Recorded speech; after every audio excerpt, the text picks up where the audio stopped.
merong recall for our Toyota Race. It's all about the ECU programming of the brake booster suction, if I am not mistaken.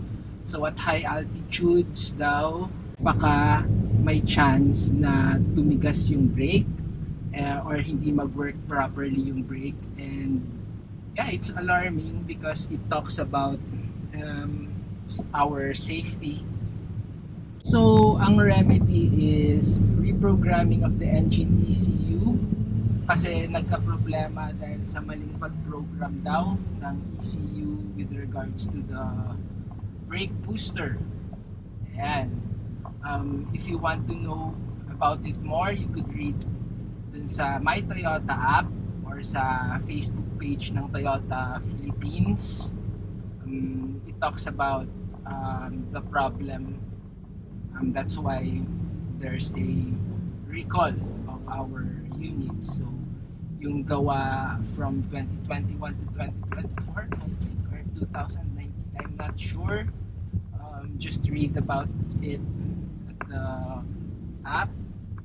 Yun yung mga naapektuhan, around 20 plus thousand.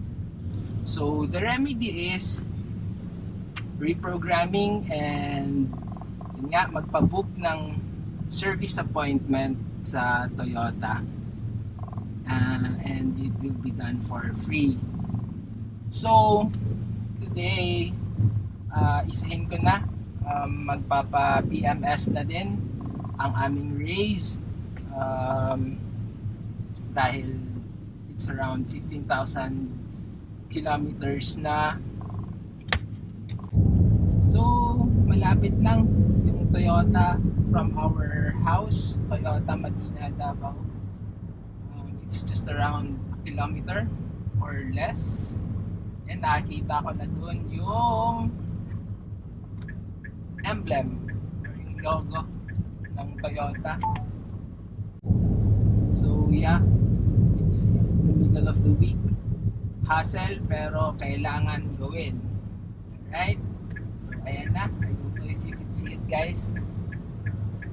Toyota dealership in our area.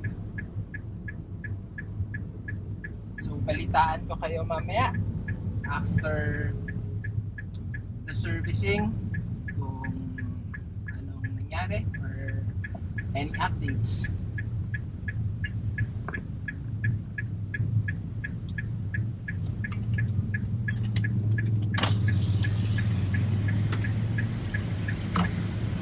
Alright, so the servicing is done.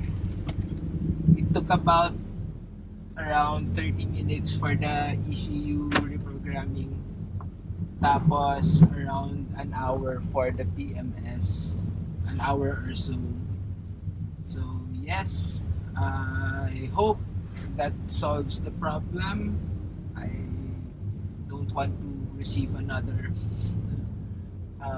notice from Toyota regarding safety issues or any recall for the race.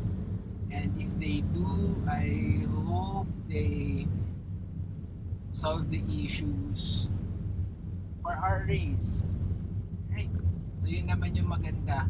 At least na pinpoint yung problema and they're able to do something about it.